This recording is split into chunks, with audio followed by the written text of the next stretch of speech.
Bon, bonjour à tous. Si vous ne me connaissez pas, je m'appelle Benoît, je suis un des pasteurs à l'Église Ecclésia. Avant de commencer le message ensemble, je veux juste mentionner, si tu es un adolescent et que tu aimerais faire partie d'une classe d'ados, il y a une classe d'ados en ce moment qui se rassemble pour prier ensemble, pour lire la parole. Tu es le bienvenu, la bienvenue de rester avec nous aussi. C'est juste si ça te tente, il y a quelque chose qui est offert pour toi en haut, au deuxième étage. Puis en même temps, j'en profite pour te dire que si tu ne participes pas à la jeunesse les vendredis, bien, viens me voir à la fin du message. On a une jeunesse à tous les vendredis, fait que si tu ne connais pas les informations, viens me voir, je vais pouvoir te le dire pour que tu puisses voir souvent d'autres personnes de ton âge qui veulent savoir comment marcher avec Christ. Je vais juste prendre une petite gorgée d'eau, puis on va commencer. OK. Donc, je suis content de vous voir, je suis particulièrement content de vous voir aujourd'hui. Cette fin de semaine, il y avait une conférence, dans le fond, ici, qui se donnait. C'était pour des leaders jeunesse de partout à travers le Québec. Fait qu'il y avait des gens de Gatineau, Chicoutimi, le Saguenay, Ottawa, Québec, Saint-Jérôme, etc. Fait qu'il y avait quand même pas mal de monde dans le bâtiment ici.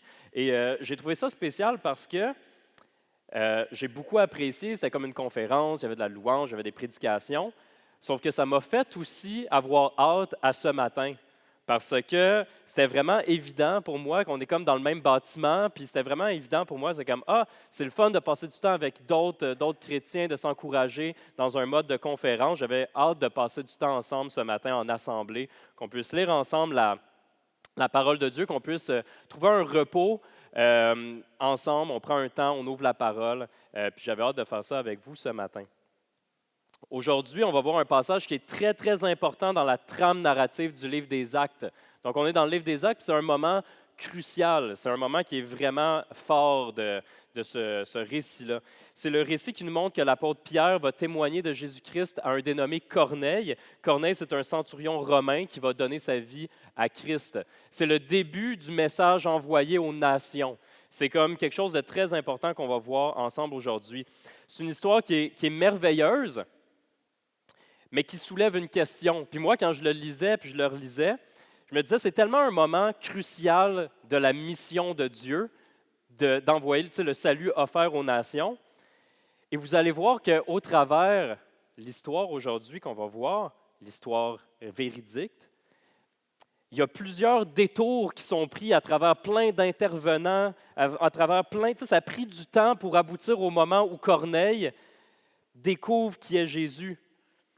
Puis la question que je me posais, c'est, lorsque Corneille est en train de prier, vous allez voir, il y a un ange qui lui apparaît, puis je me disais, mais pourquoi Jésus n'est pas apparu directement à Corneille pour dire, voilà, c'est moi, c'est Jésus, c'est de moi dont tu as besoin, comme Jésus avait apparu, par exemple, à Paul. Donc la question, je trouve que ça soulevait, que j'aimerais qu'on traite ensemble ce matin, c'est pourquoi Dieu utilisait ses disciples à l'époque pour accomplir sa volonté, et du même coup, pourquoi il nous utilise, pourquoi il utilise nos vies maintenant pour accomplir sa volonté. Parce que c'est le Dieu Tout-Puissant. Pourquoi qu'il se sert de nous? Et là, juste pour être sûr d'être vraiment bien compris, parce qu'on pourrait croire que c'est comme, Dieu a besoin de nous. Ce n'est pas ce que je suis en train de dire. Je suis en train de dire que c'est évident tout au long de la Bible que Dieu agit à travers la vie de ses enfants, de ses fils et de ses filles. Donc, Dieu n'est pas impuissant sans nous. Dieu n'avait pas besoin de nous pour créer l'univers. Dieu n'avait pas besoin de nous pour établir son plan de rédemption. Dieu n'a pas besoin de nous pour déterminer le moment où Jésus va revenir sur terre pour se révéler à toutes les nations, pour faire son retour glorieux, pour restaurer la création, pour éradiquer le péché pour une bonne fois pour toutes. Dieu n'a pas besoin de ces choses-là. Il n'a pas besoin de nous pour ces choses-là, mais on voit que il se plaît à utiliser nos vies. Donc, si rien n'était possible à Dieu, on va voir ensemble pourquoi il nous utilise pour réaliser sa volonté. On va prendre un temps de prière ensemble avant de se lancer dans cette étude.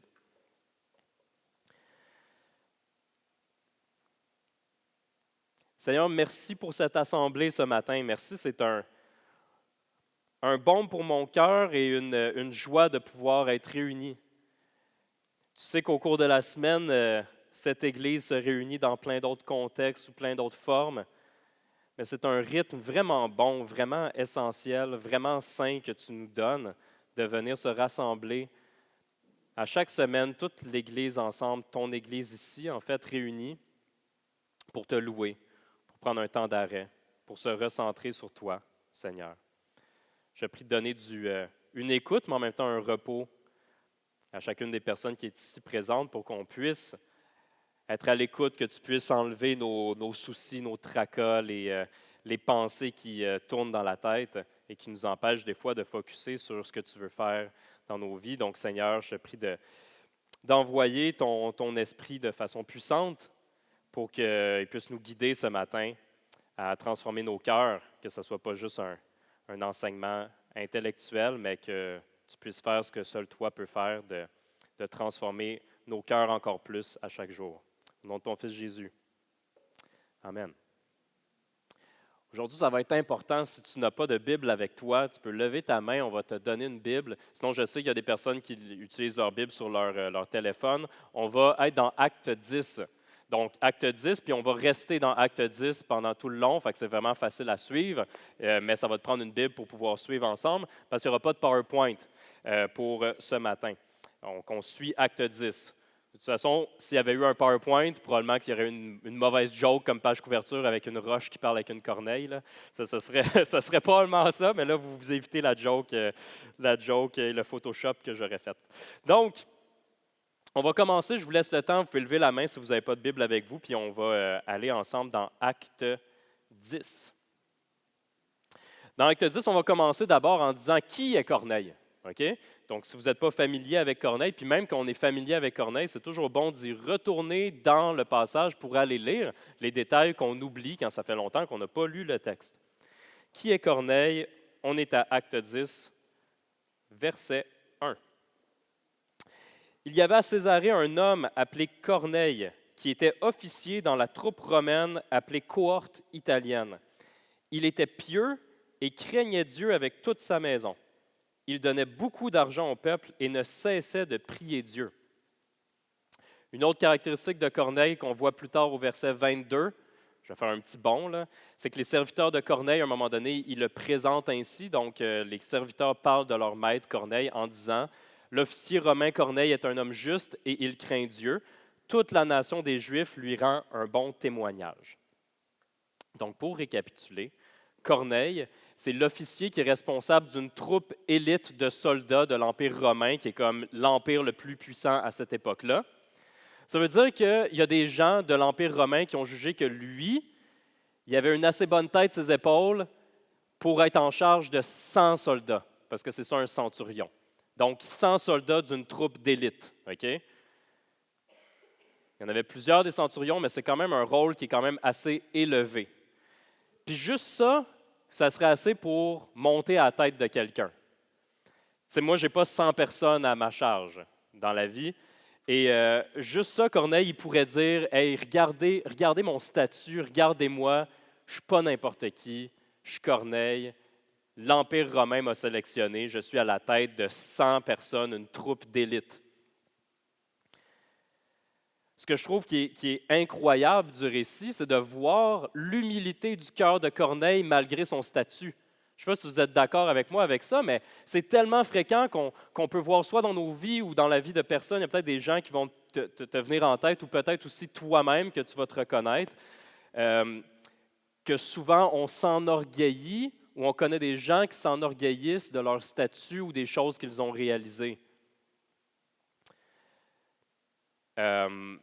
Moi, ça a été le cas, c'est encore le cas un peu, mais de moins en moins, mais c'est une des premières choses qui était un obstacle dans ma foi avec Dieu, de m'abandonner, c'est que je pense, je finissais mes études, j'étais comme un début de carrière, puis j'avais une certaine fierté des efforts que j'avais mis. Puis là, après, tu commences à faire ta place, à avoir un rôle, etc. Puis de dire que c'était le don de Dieu, toutes ces choses-là, que l'argent que je faisais, mettons, c'est le don de Dieu, que mes études, c'est le don de Dieu. J'étais comme, ouais, mais j'ai travaillé, là, moi aussi, tu sais. Il ne m'a pas tout donné, il a fallu que je travaille d'une certaine façon. Puis c'est vrai qu'il y a un travail, mais c'est aussi de ne pas s'enorgueillir de ça et de se rappeler s'appeler que ben, c'est Dieu qui nous donne le souffle de vie. Là. Fait que, tu sais, en partant, tu ne peux pas t'enorgueillir ben quand tu réalises que tu ne serais pas vivant si ce n'était pas de Dieu qui a créé la terre déjà, anyway, pour chacun de vous. Et c'est lui qui nous sélectionne, c'est lui qui nous appelle ses enfants. Donc, on ne peut pas vraiment s'enorgueillir lorsqu'on comprend bien qui est Dieu. Fait que c'est ça que je trouve très étonnant, c'est qu'on voit qu'on a Corneille qui aurait tous les motifs pour s'enorgueillir, mais qu'il craint Dieu, il craint le Dieu d'Israël, il donne de l'argent aux pauvres, il prie sans cesse le Dieu des Juifs. Fait que quand on parle d'une personne préparée par Dieu, des fois on dit ça, on voit que Corneille, clairement, Dieu, il est déjà en train de vraiment susciter quelque chose dans son cœur et il est déjà pas mal contre-culturel par rapport à sa culture romaine. Soyons honnêtes, souvent la foi en Dieu est souvent vue comme une béquille pour plusieurs personnes. Une béquille pour ne pas faire face à la réalité qui est dure. Que croire en Dieu, c'est pour les faibles. Une façon polie, que les gens peut-être te le disent, tu t'es peut-être déjà fait dire ça, c'est une façon polie, je trouve, de dire, ben, OK, ben Dieu, c'est correct pour certaines personnes, c'est de dire, ben tant mieux si c'est bon pour toi, tant mieux si tu en as besoin. Puis c'est vrai que Dieu est un berger qui prend soin de nous quand on est faible. C'est vrai que dans nos faiblesses, ça peut être une béquille. Je ne vais pas utiliser le béquille, mais c'est comme un rocher solide. Dieu se présente comme ça. Mais on voit aussi que c'est un Dieu qui donne un cœur humble à quelqu'un comme Corneille, qui aurait toutes les raisons de s'enorgueillir et d'être fier et de ne pas vouloir chercher Dieu. Et on voit aussi que c'est un Dieu qui peut restaurer un homme qui aurait toutes les raisons d'avoir honte, comme Paul, qui persécutait directement les chrétiens. Donc c'est un Dieu qui peut venir nous chercher à plein d'endroits dans nos cœurs, à plein d'endroits dans nos vies. Il n'y a rien qui est hors de sa portée. Corneille avait besoin du Sauveur Jésus, tout comme Paul avait besoin du Sauveur Jésus. Et si on compare deux personnes et qu'on estime que Corneille, il a besoin de Jésus, mais il fait des vraiment bonnes choses, fait qu'il avait moins besoin de Jésus que Paul, parce que Paul, lui, persécutait des chrétiens. En réalité, quand on fait ça, on diminue la grâce de Dieu pour chacun et on diminue aussi la nécessité du sacrifice de Jésus pour tous. On commence à jouer au jeu de la comparaison et il n'y a pas vraiment de comparaison quand on parle de la grâce de Dieu. Donc, pourquoi Dieu nous utilise? On voit entre autres ici qu'il utilise Corneille, puis on va voir qu'il utilise Pierre, puis qu'il utilise Paul, qu'on a vu dans les dernières, puis qu'il utilise vous et moi. Donc, Dieu utilise plein d'hommes et de femmes différents dans des situations différentes pour montrer que tout le monde a besoin de sa grâce au travers Christ. Puis il va se glorifier autant dans la personne vulnérable, qui est faible, puis qui a besoin de se faire relever, qui va se glorifier dans la personne qui est fière et qui a besoin d'avoir un cœur humble, un cœur humble. Donc Dieu démontre par sa grâce qu'il va utiliser plein d'hommes et de femmes pour montrer que tous ont besoin de lui, que personne est trop bon pour Dieu. On va continuer. Dans le texte, on va voir un détail qui semble anodin, mais qui est assez important. On voit que Corneille est en train de prier, puis ça dit il est 3 heures de l'après-midi. Corneille est en train de prier, il est 3 heures de l'après-midi. Pourquoi c'est important? Le peuple juif, il y avait 3 moments que le peuple priait Dieu, à 9 heures le matin, à midi, puis à 3 heures de l'après-midi. Okay? Fait quand on voit ici que Corneille est 3 heures de l'après-midi puis il est en train de prier, on peut comprendre qu'il est en train de prier le Dieu des Juifs, qui est aussi notre Dieu. Il aurait pu prier d'autres dieux, mais on le voit clairement que dans le texte, il n'est pas en train de prier à Zeus ou à un autre dieu du Panthéon romain, parce que ce n'était pas les mêmes heures ou les mêmes rites qui étaient utilisés à ce moment-là. Fait qu'on voit qu'il est en train de prier notre Dieu, qui est à genoux, qui est en train de rechercher, qui est en train d'être préparé par Dieu, et il veut en savoir plus sur Dieu. Il est en train de s'adresser à lui. Et on est rendu au verset 4. On a un ange qui lui apparaît pendant qu'il est en train de prier. Et l'ange lui dit, « Tes prières et les dons que tu as faits sont montés devant Dieu, et il s'en est souvenu. Maintenant, envoie des hommes à Jaffa et fais venir Simon, surnommé Pierre. Il est logé chez un certain Simon, un autre Simon, un tanneur dont la maison se trouve près de la mer. » Donc, aussitôt, Corneille, ce qu'il va faire, c'est qu'il va envoyer 2 de ses serviteurs, il va envoyer un soldat avec eux autres aussi, un genre de garde du corps. Puis là, il va les envoyer pour aller chercher Pierre. Puis là, juste pour le fun, ce qu'on va faire, parce que ça va atteindre un point qu'on va voir un peu plus loin dans le texte, on va compter combien de personnes sont impliquées jusqu'à présent dans le récit. OK? Fait que là, on a Corneille, on a 2 de ses serviteurs qui sont envoyés avec un des soldats qui est envoyé. Fait que ça fait 4. Et je vais demander à toi, c'est quoi ton nom? Oui? Charles, OK, Charles. Retiens 4, c'est bon, parce qu'on va faire des mathématiques comme ça. Fait que tu vas être mon responsable des chiffres. C'est bon. Fait que là, on switch à Pierre. OK? Là, maintenant, tu vois, dans l'histoire, on est rendu à parler de qu'est-ce que Pierre va faire. Et on va voir une autre raison pour laquelle Dieu nous utilise. Une autre raison de pourquoi il est en train d'utiliser Corneille. Donc, Pierre, à ce moment-là, il est en train de résider chez un tanneur qui s'appelle Simon. En passant, un détail important, un tanneur, c'est quelqu'un qui va tuer des animaux, qui va prendre leur peau, qui va faire du cuir avec ça, puis pour faire des vêtements, mettons, ou des sacoches, ou genre, peu importe qu'est-ce qu'il va faire. Mais c'est ça, le tanneur. Et pour la culture juive, c'était considéré comme un travail qui était impur parce que tu étais tout le temps en contact avec des animaux morts, avec du sang, avec des choses comme ça. Puis ça faisait partie de la loi mosaïque, de la loi que Moïse avait dans le fond, présentée, donnée par Dieu pour le peuple juif. Fait que déjà là, on voit que Pierre, il commence à être transformé. On voit que son espérance en Jésus est en train de passer par-dessus certains préjugés qu'il y avait relatifs à la loi juive, qui était bonne à ce moment-là, mais qui est transformée quand Jésus arrive. Parce qu'il est prêt à résider chez Simon, qui fait un travail qui est considéré impur selon la loi. Fait que déjà, il n'aurait pas fait ça, mettons, une couple d'années avant de rencontrer Jésus. Il n'aurait jamais fait ça. Fait qu'on voit qu'il y a un processus, mais par contre, c'est un très long processus et on va voir que le processus est loin d'être terminé avec le passage qu'on va lire maintenant ensemble. Pierre est sur le toit de la maison pour prier. Et là, je pense, quelqu'un peut me le dire, là, mais je pense au verset 10 qu'on voit ça. Je pense qu'il est midi. Je pense qu'ils disent qu'il est midi, puis il est sur le toit. OK? Fait qu'il est midi. Fait que quand je vous disais 9h, midi, 3h, là, il est midi. C'est le lendemain, puis lui, il est en train de prier sur le toit de la maison de Simon. Et là, on est au verset 11. Il est en train de prier, il reçoit une vision. Et la vision est la suivante au verset 11. Il vit le ciel ouvert et un objet ressemblant à une grande nappe attachée aux 4 coins qui descendait et s'abaissait vers la terre. À l'intérieur se trouvaient tous les quadrupèdes et reptiles de la terre, ainsi que les oiseaux du ciel. Une voix lui dit, « Lève-toi, Pierre, tue et mange. » Mais Pierre dit, « Certainement pas, Seigneur, car j'ai jamais rien mangé de souillé ni d'impur. » À nouveau, pour la 2e fois, la voix lui parle. Ce que Dieu a déclaré pur, toi ne le considères pas comme impur. Cela se produisit 3 fois et aussitôt après, l'objet disparut dans le ciel.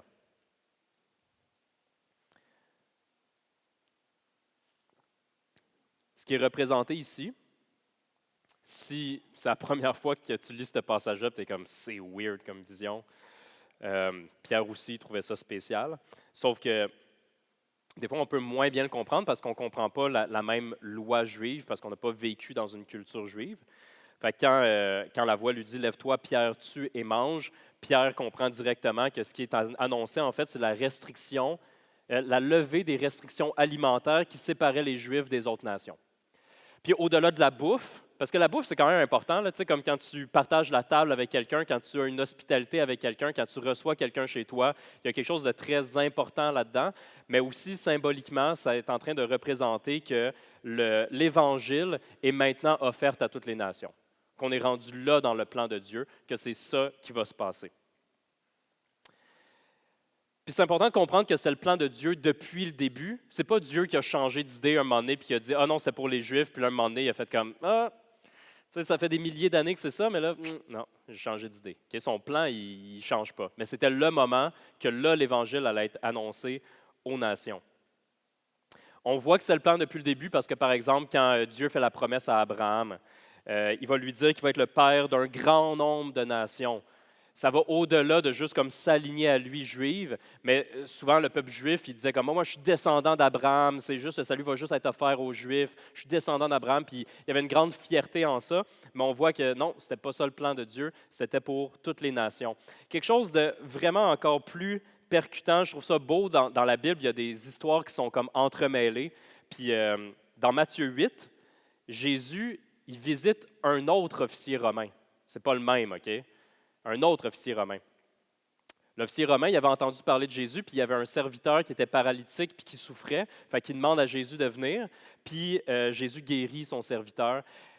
Puis Jésus lui dit, comme j'ai jamais vu, je pense que je l'ai écrit, là, je vous le dis en vérité, même en Israël, je n'ai pas trouvé une aussi grande foi. Or, je vous le déclare, beaucoup viendront de l'Est et de l'Ouest et seront à table avec Abraham, Isaac et Jacob dans le royaume des cieux. Fait que, Jésus, quand lui avait apparu à l'autre officier romain, bien, il annonçait déjà qu'il allait avoir un salut offert à toutes les nations, des gens de l'Est, de l'Ouest, qui allaient partager la même table qu'Abraham, Isaac et Jacob. Et là, on voit que ça se réalise avec un autre officier romain, puis que c'est Pierre, dans le fond, qui va aller le visiter. Ça, moi, je trouve ça vraiment cool, ça, ces choses-là. C'est des détails, des fois, que je me suis presque dit « Ah, je l'enlève-tu? » mais je ne l'ai pas enlevé. Puis je trouvais ça vraiment beau.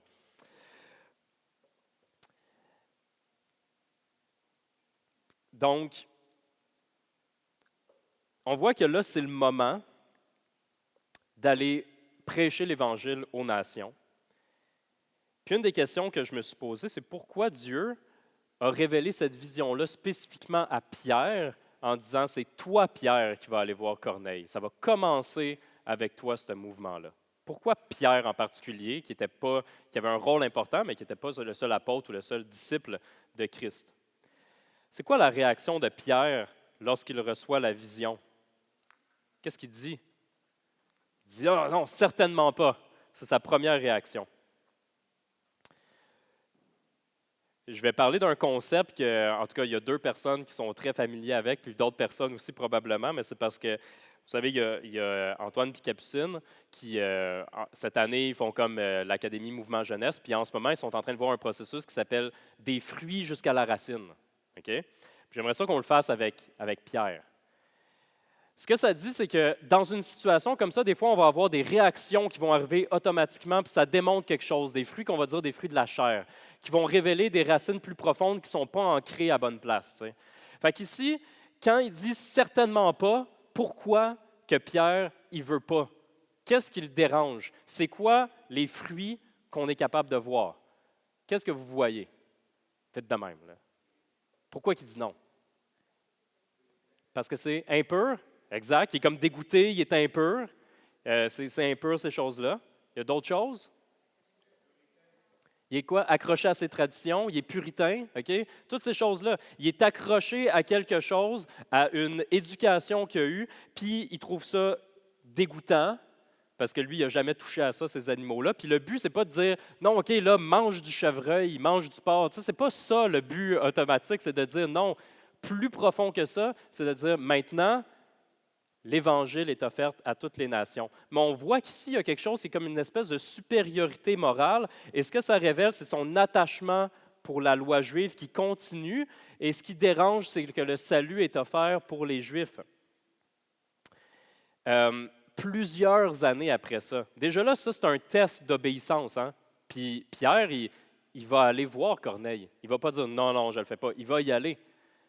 Donc, Jésus est en train de transformer son cœur, mais on voit que plusieurs années plus tard, dans la lettre aux Galates, Paul écrit, puis il parle d'une situation que Pierre va vivre. À ce moment-là, Pierre est rendu comme l'évêque, ou on va dire c'est comme le pasteur, l'ancien principal de l'Église de Jérusalem. Okay?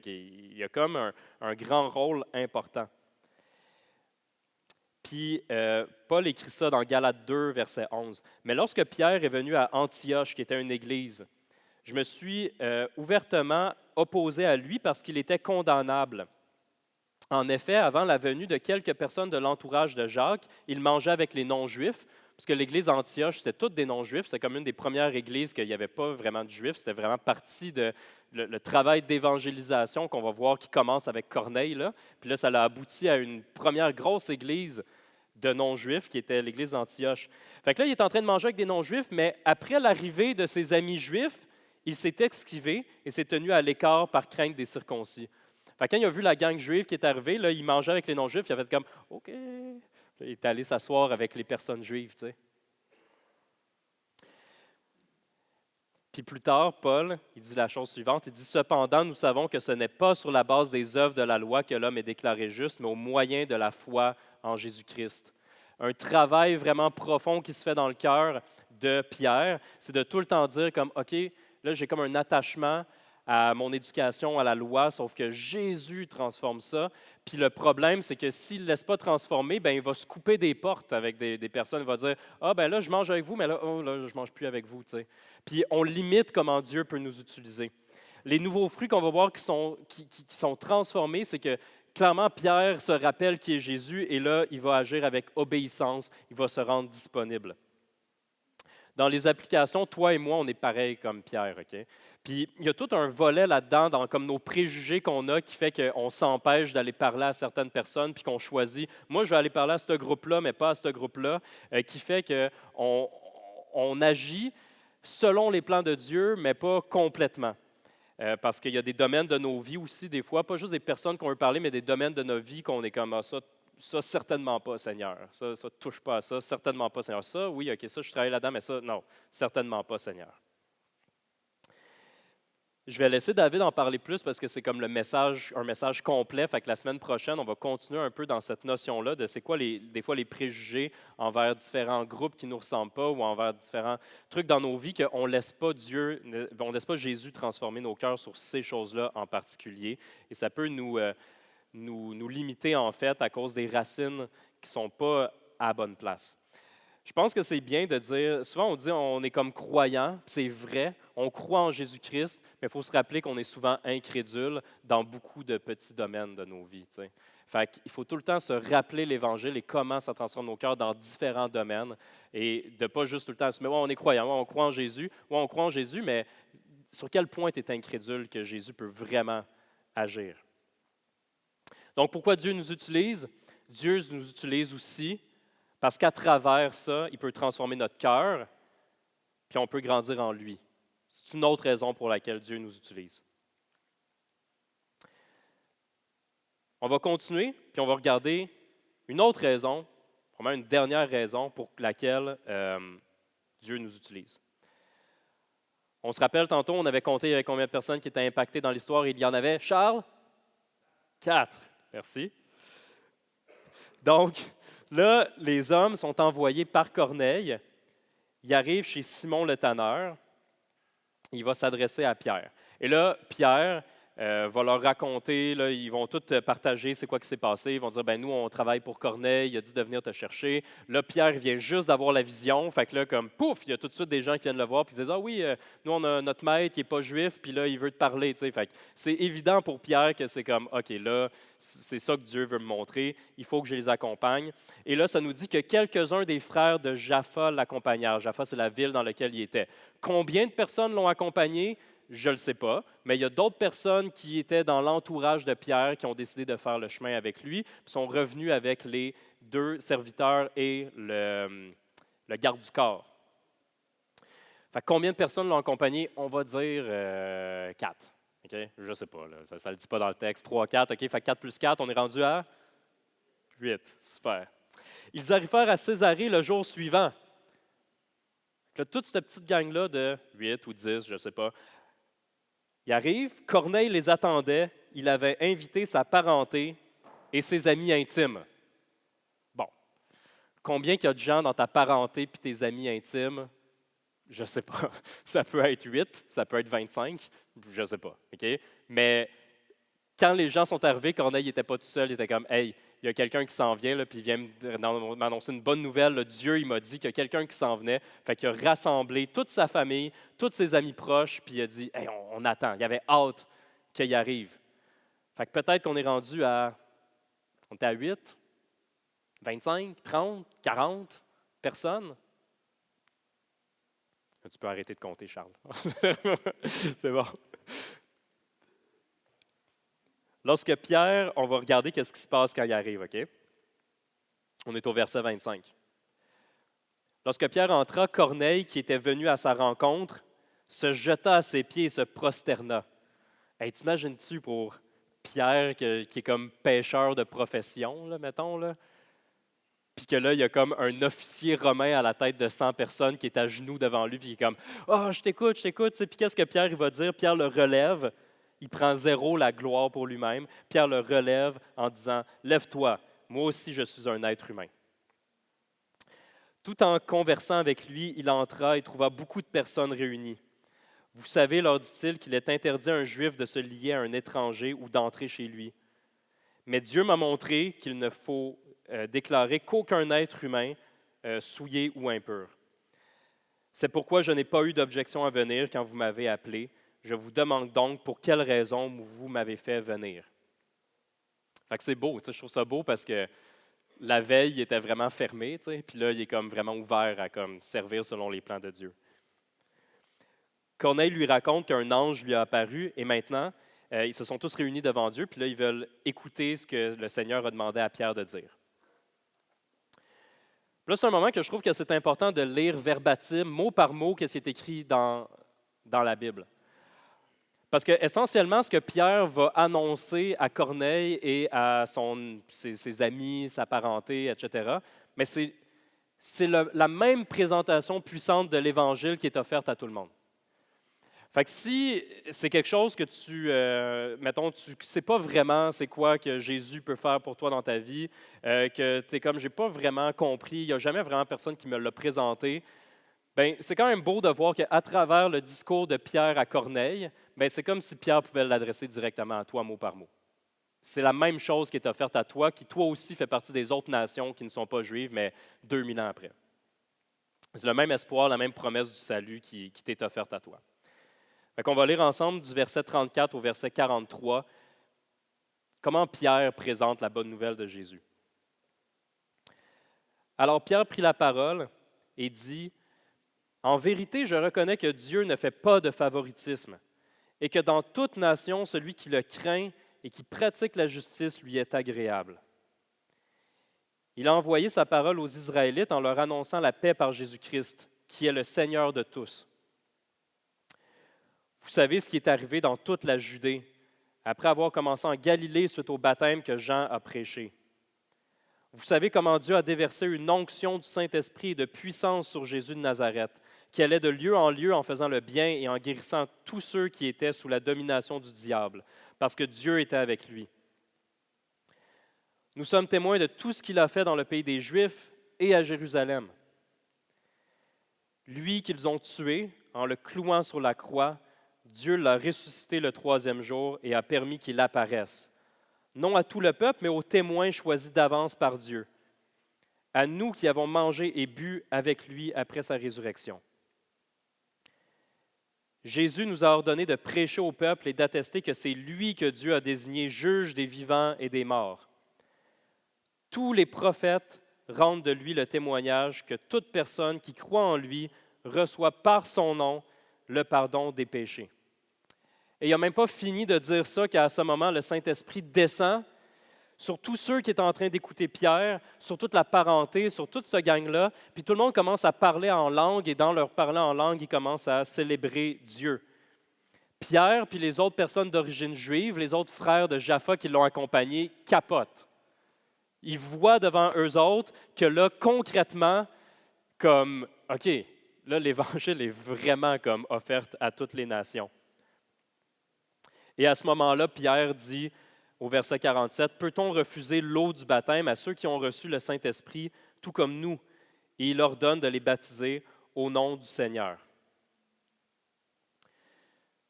Au début du livre des Actes, dans Acte 1, le verset 8, on voyait que Jésus, juste avant son ascension, juste avant de retourner avec son Père, de siéger à sa droite, disait ça, cette chose prophétique qui, là, s'accomplit complètement.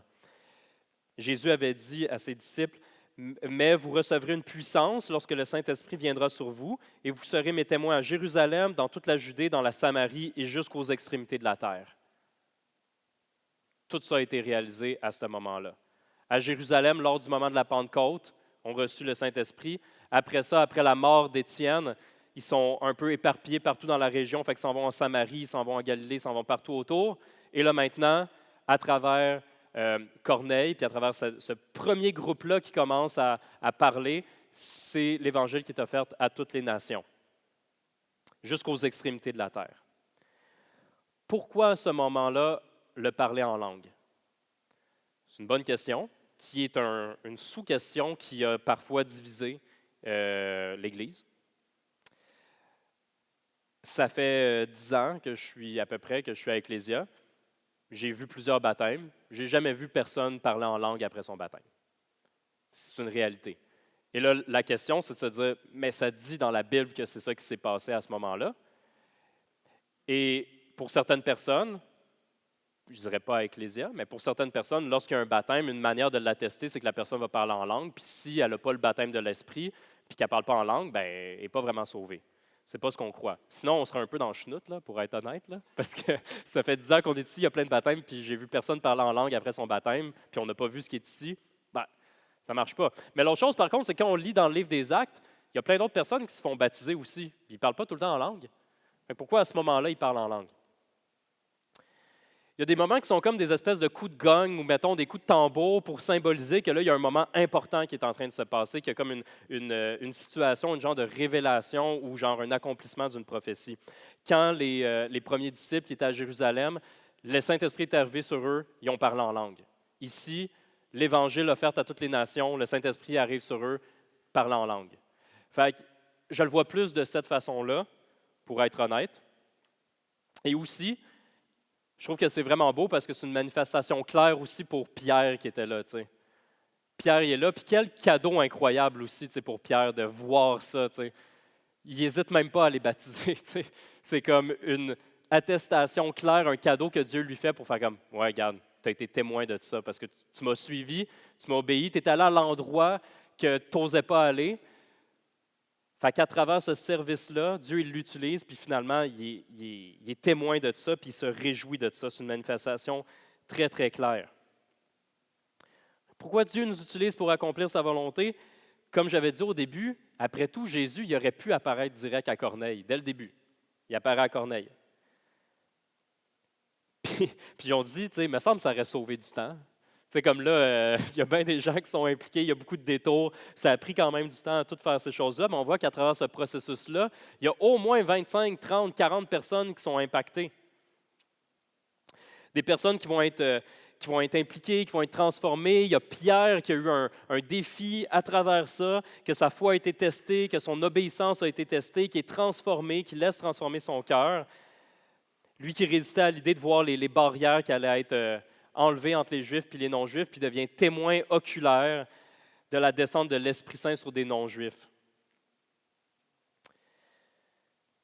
Dieu nous utilise parce qu'il veut qu'on participe à l'établissement de son royaume. Il prend plaisir aussi à ça, qu'on participe avec lui à l'établissement de son royaume. C'est une grâce incroyable là, quand on pense, mettons, Dieu créateur de l'univers, qui a tout créé comme de même, il prend plaisir à nous utiliser pour l'établissement de son royaume parce qu'il nous aime aussi, puis il veut nous transformer, puis il veut qu'on chemine avec lui. Des fois, nous autres aussi, on veut faire participer avec nous des gens qu'on aime pour différentes raisons. Je vais prendre un exemple. Moi, c'est important pour moi, l'hiver, que mes garçons participent avec moi pour pelleter dehors. Pourquoi? Premièrement, parce que j'aime passer du temps avec eux, mais pas nécessairement pour pelleter. Je pourrais passer du temps avec eux pour d'autres raisons. Mais aussi, parce que je suis un papa de 4 garçons, puis il y a cette notion-là, mettons que je suis comme, je veux que mes garçons apprennent à être serviteurs. Et aussi, je ne le sais pas, je n'ai pas de fille, fait que je ne peux pas vraiment témoigner de ça, mais je le sais que moi, ce que je ressens, en tout cas comme père, c'est que j'aime ça, faire des activités avec mes gars. Puis je m'imagine des fois, si je me projette dans l'avenir, que je m'imagine avec mes 4 grands garçons avec moi, côte à côte, puis qu'on est en train de servir ensemble. Okay? J'espère que Dieu va me faire cette bénédiction-là, cette grâce-là de pouvoir vivre ça dans ma vie, mais c'est quelque chose qui est comme important pour moi comme père. Mais est-ce que c'est toujours agréable comme situation quand mes garçons de 6, 4 et 2 ans, et le bébé, lui, il ne pèle pas avec moi, là. Il a un sourcil pendant encore 1 an, là. Après ça, je lui donne une pelle. Fait que, est-ce que c'est toujours agréable de pelleter avec eux autres? Non. Puis pourquoi? Souvent à cause de moi, parce que je suis pécheur, parce que je ne suis pas patient, parce que mes bonnes intentions peuvent être facilement transformées en une frustration. Parce que quand tu commences à pelleter, puis que là, c'est comme la mitaine, elle tombe tout le temps. Puis là, j'ai froid, là, tu remets la mitaine, puis là, les deux autres sont en train de se taper avec les pelles. Puis là, ils travaillent pendant 10 minutes vraiment bien. Fait que là, tu es fier d'eux autres, mais après ça, comme ça nuit plus qu'autre chose. Puis toi, tu as l'impression que tu es pressé dans le temps, puis après 1 heure, tu réalises que si tu l'avais fait tout seul, ben tu aurais fini, mais là, genre, tu as fait la moitié, tu sais. Mais c'est spécial parce que Dieu, lui, il n'est pas comme ça. Il n'y a pas de péché en lui, puis il est parfaitement patient. Il est très lent à la colère. Il n'a pas la même conception du temps que nous autres. Il ne se dit pas comme ah, là, je pourrais dire, tu sais, Jésus pourrait apparaître direct à Corneille, ça l'économiserait bien du temps, ou on pourrait passer à travers toutes les autres personnes comme ça. Mais Dieu utilise ça, puis on voit ça tout au long de la Bible, qu'il est prêt à faire des détours, des longs détours à travers nos vies, puis quand on tombe, il nous relève tout le temps, puis il est patient avec nous autres. Parce que pour lui, tous ces détours-là, c'est des occasions de prendre soin de nous, de prendre soin de nos cœurs. Il voit nos cœurs, il ne voit pas comme les choses qui doivent être réalisées. Tu sais. Il n'est pas pressé par le temps comme nous, on peut l'être. Puis quand on regarde la vie de Jésus, parce qu'on apprend beaucoup de choses aussi sur le cœur de Dieu, aussi en voyant son Fils, qui est sa manifestation sur terre. Tu sais. Puis Jésus, il n'avait pas besoin de 12 apôtres autour de lui pour réaliser sa mission. Là. Il n'avait pas vraiment besoin de ça.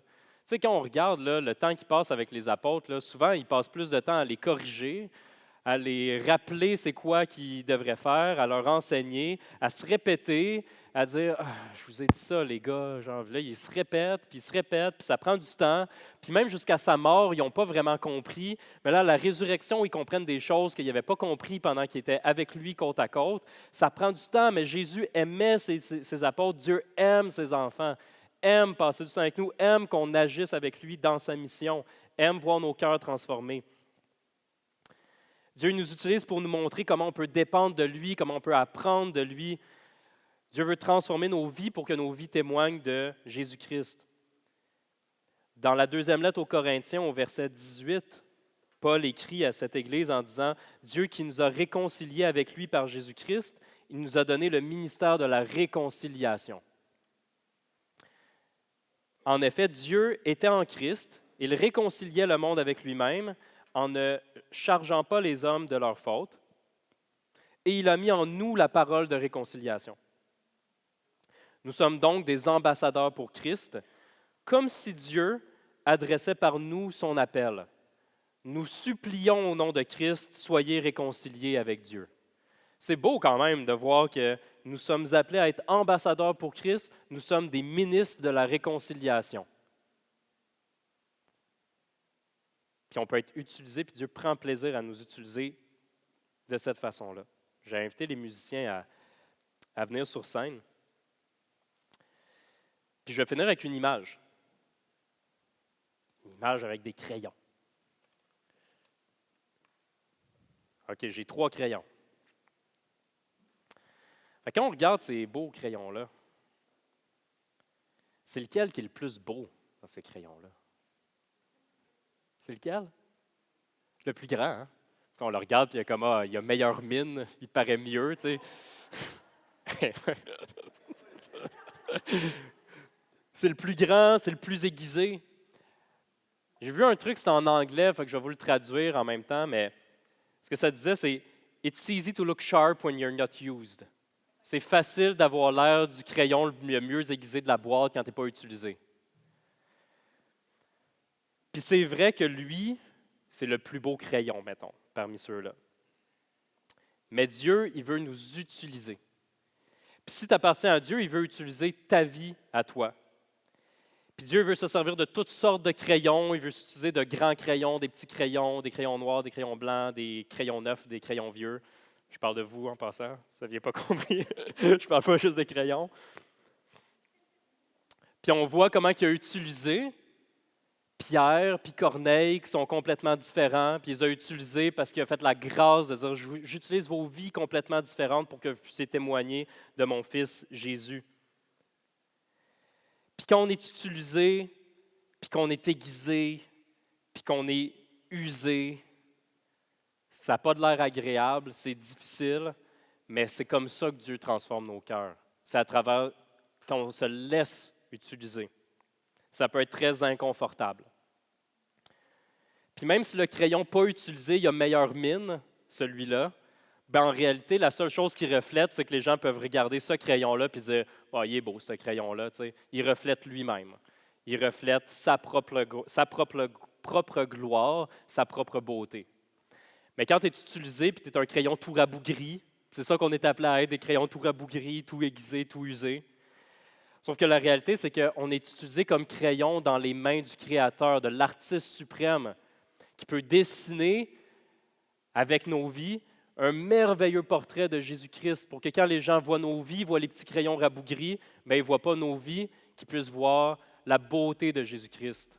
Donc, soyons usés, soyons pas les crayons pas utilisés, puis malgré que ça soit difficile, laissons-nous transformer par Christ pour que les regards de ceux qui sont autour de nous, bien, ils ne voient pas juste nos vies et nos accomplissements, mais qu'ils voient Jésus-Christ.